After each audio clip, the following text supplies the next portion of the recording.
جو لوگ زیادہ کثرت سے توبہ کرنے والے ہیں، استغفار کرنے والے ہیں، ان کے پاس بیٹھا کرو، ان کے دل نرم ہوتے ہیں، ان کی صحبت اختیار کیا کرو، مزاج کے نرم ہوتے ہیں. کیوں؟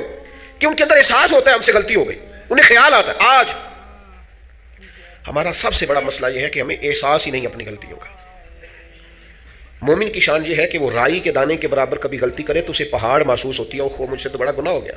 اور منافق کی علامت یہ ہوتی ہے کہ پہاڑ کے برابر گناہ کرتا ہے تو رائی سمجھتا ہے، کہتا کچھ بھی نہیں، ساری دنیا نہیں کرتی، پھر کیا ہو گیا؟ ہو جاتا ہے انسان. نہیں، مومن ڈرتا ہے، احساس ندامت ہر وقت اسے بے چین رکھتا ہے. اللہ کے بندے ہمیشہ ندامت کے ساتھ رہتے ہیں. دلوں میں احساس تو پیدا کریں، طبیعت تو ہو یار کہ مجھ سے غلطی ہوئی ہے. سیدہ عائشہ صدیقہ فرماتی ہیں حضور نے فرمایا جو بندہ اعتراف کرتا ہے نا مالک مجھ سے غلطی ہو گئی، اعتراف گناہ کر کے معافی مانگتا ہے، تاب اللہ علیہ، اللہ اس کی توبہ کو قبول فرما لیتا ہے.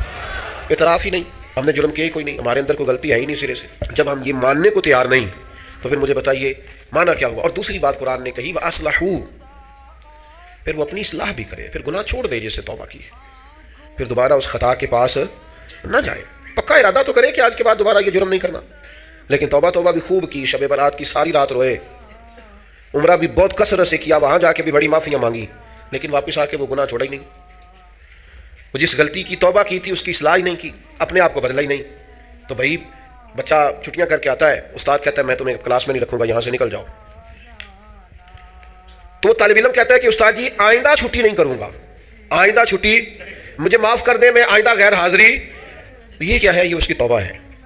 اگر وہ کہے کہ جناب آپ معاف بھی کر دیں پر اگلے ہفتے 2 چھٹیاں میں نے دوبارہ بھی کر دی ہیں، تو استاد رکھ لے گا، تو اسے کہیں گے تو فارغ ہے. وہ یقین دلاتا ہے، پھر اپنی اماں سے سفارش کراتا ہے، فون کراتا ہے، ابا جی کا فون کراتا ہے، گھر سے وہ کسی سفارشی کو لاتا ہے، کہتا ہے جناب یہ مہربانی کریں، یہ میں ان کو ساتھ لایا ہوں، میں آئندہ چھٹی غلطی ہو گئی، بھول گیا تھا. وہ بار بار کہتا ہے جی آج کے بعد ہوا تو جو مرضی کر لیجئے گا، آج کے بعد اگر غلطی ہوئی تو پھر آپ جو مرضی فیصلہ کیجئے گا. یہ غلطی آئندہ نہ کرنے کا ارادہ توبہ ہے. لیکن ساری رات شب برات پہ رو کے سویرے ہی دکان کھولتے پہلا جھوٹ بول دینا اور کہنا میں توبہ کر کے آیا ہوں. حضرت ذوالنون مصری رحمۃ اللہ تعالیٰ علیہ فرماتے ہیں گناہ سے باز آئے بغیر توبہ کرنا جھوٹے لوگوں کا طریقہ ہے.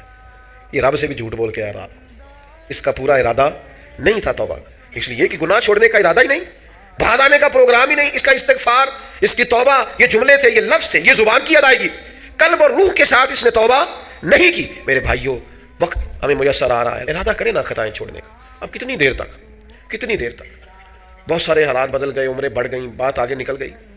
امام غزالی فرماتے ہیں جس کی عمر 40 سال ہو گئی اور ابھی بھی وہ گناہ سے باز نہیں آیا، اس کا مطلب یہ ہے کہ وہ اپنے لیے جہنم کا فیصلہ کر چکا ہے. معاذ اللہ، اس نے ارادہ کر لیا ہے کہ جانا ہی گویا دوزخ میں، اللہ کی نافرمانی پر کمر بستہ ہو گیا.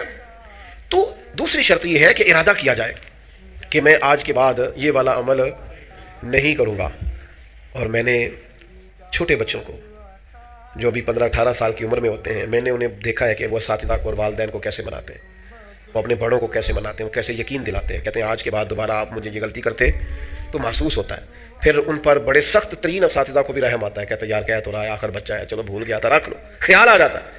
تو جب تک یہ کیفیت پیدا نہیں ہوتی اتنی دیر تک شب برات کی شام ہاتھ اٹھانے کا مقصد سمجھ میں نہیں آتا، دعا مانگنے کا مقصد سمجھ میں آپ نے پختہ ارادہ ہی نہیں کیا. پھر تیسری بات توبہ کے مسئلے میں ہمارے علماء نے یہ لکھی ہے کہ گناہ جس طرح لوگ ڈٹ کے کرتے ہیں اور ڈھٹائی سے کرتے ہیں، تو توبہ والے معاملے میں بندے کو ذرا ڈٹنا چاہیے.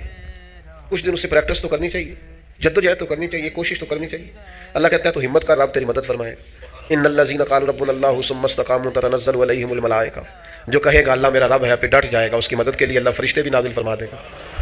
استقامت کا تھوڑا مزاج ہو، تھوڑی طبیعت ہو کہ ہم نے استقامت اختیار کرنی ہے، ڈٹنا ہے. تھوڑا توبہ کے بعد تھوڑا ارادہ کرنا ہے کہ یار نہیں، اب میں نے اس طرف نہیں جانا، اب میرا ارادہ بدل گیا، اب میں نے یہ کام.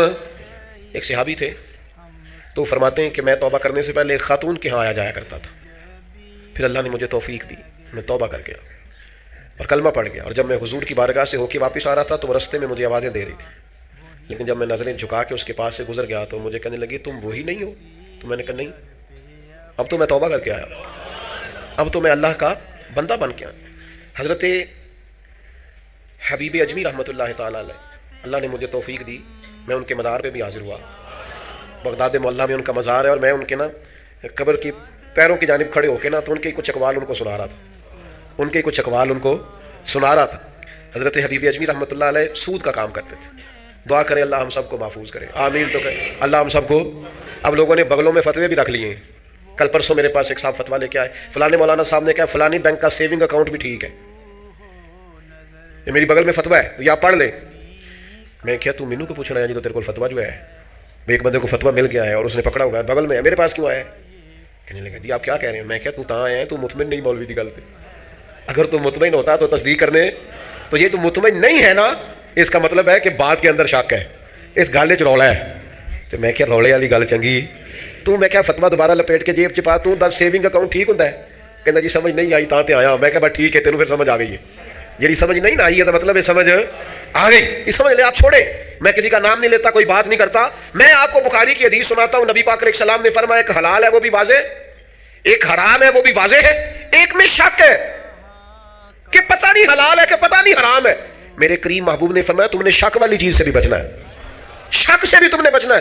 اس لیے کہ مسلمان طیب اور طاہر کا قائل ہوتا ہے, وہ پاکیزہ مزاج ہوتا ہے, پاکیزگی کا قائل ہوتا ہے. بھائیو یہ بچیں, یہ رزق حرام اتنا نقصان کرتا ہے کہ انسان کا اللہ سے رشتہ کمزور کر دیتا ہے. لقمہ حرام سے پوری پرہیز, پوری زہر کی طرح اس سے پرہیز کریں, تیزاب کی طرح اس سے بچیں, تب جا کے انسان کی روحانی زندگی کچھ آگے بڑھنی شروع ہوتی ہے. توبہ سچی, اخلاص والی, سنورنے والی اور استقامت والی کہ میں نے پھر دوبارہ یہ عمل نہیں کرنا. اور عادتیں بدل جایا کرتی ہیں, عادتیں بدل. عادی تھے لوگ شراب کے, پر حضور نے فرمایا حرام ہے, تو پھر دوبارہ کوئی قریب بالکل جن چیزوں کی 100% کوئی منع کرنے والا نہیں تھا ان کو اشاروں سے منع کیا میرے نبی پاک نے. تو یہ بندہ مومن کی شان ہوتی ہے. پھر وہ اتنے پکے ہوئے کہ دوبارہ ان چیزوں کے قریب تو توبہ کریں, لیکن پھر اس پر ڈٹیں. اور تیسری بات یہ ہے کہ اصلاح احوال کریں توبہ کے بعد, اپنی اصلاح کریں, اپنی تربیت کریں, اپنے اوپر توجہ دیں. ڈاکٹر 2 قسم کے چارٹ دیتے ہیں مریض کو, ایک یہ کہ یہ چیزیں نہیں کھانی, اور ایک یہ کہ یہ والی آپ نے کھانی, یہ آپ کے لیے. وہ کہتے ہیں تم نے تلی چیز نہیں کھانی, تم نے تیزابیت والی نہیں کھانی, آئلی چیزیں نہیں کھانی, اور سلاد ضرور کھانا ہے, پھل کا استعمال ضرور کرنا ہے. یہ کیوں بتاتے ہیں کہ اگر آپ کو ساری چیزیں چھوڑ دیں گے تو پھر جسم کے اندر طاقت موجود نہیں رہے گی. کچھ آپ کو وہ چھوڑنی ہے جو نقصان دیتی, لیکن وہ کھانی ہے جو جسم کو طاقت ور کر. اصلاح احوال کا معنی یہ کہ یہ گناہ چھوڑ دیں اور اس کے ساتھ یہ والی نیکیاں کریں. سویرے اٹھ کے نفل پڑھیں, دن میں قرآن مجید پڑھیں, استغفار پڑھیں, درود پاک پڑھیں, غریب کی مدد کریں, ماں باپ کی خدمت کریں, جو آپ کے ذمہ حقوق العباد ہے ان کو صحیح کر کے ادا کریں. اپنی زندگی کے اندر بہتر تبدیلیاں لائیں, اپنے آپ کو بدلیں. اور نوجوانوں سے کہوں گا سونا ذرا کم کریں, آرام پسندی اور وجود کی آرام طلبی سے بعد میں آپ ضائع ہو جائیں گے. تھوڑی مشقت کریں, تھوڑا کم سونے کا مزاج بنائیں, کم کھانے کا مزاج بنائیں, کم بولنے کا مزاج بنائیں. اصلاح احوال کے لیے ضروری ہے کہ ہم تھوڑی سی لذات کو ایک ایک کر کے کم کرنا شروع کریں تاکہ ہماری روحانی زندگی مضبوط ہونے لگے. نبی پر پڑھا رہوں گا, پڑھے ہی سے کام ہوگا. در نبی پر پڑھا رہوں گا, پڑھے ہی سے کام ہوگا. کبھی تو قسمت کھولے گی میری, کبھی تو میرا سلام ہوگا. کبھی تو قسمت کھولے گی میری, کبھی تو میرا سلام ہوگا. حلاف میں کچھ نہ کوئی عاشق سے کم ہوگا. حلاف میں کچھ نہ کوئی عاشق سے کم ہوگا. خدا بھی ہوگا, ادھر بھی دل, جدھر وہ علی مقام ہوگا. خدا بھی ہوگا, ادھر بھی دل, جدھر وہ علی مقام ہوگا. کیے جاؤں گا مطلب, ملے گا جب تک نہ دل کا مطلب.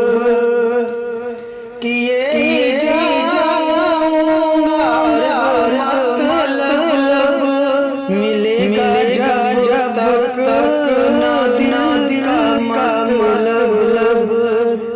نشہ میں مطلب کی صبح ہوگی، نہ یہ فسانہ تمام ہوگا، نشہ میں مطلب کی صبح ہوگی، نہ یہ فسانہ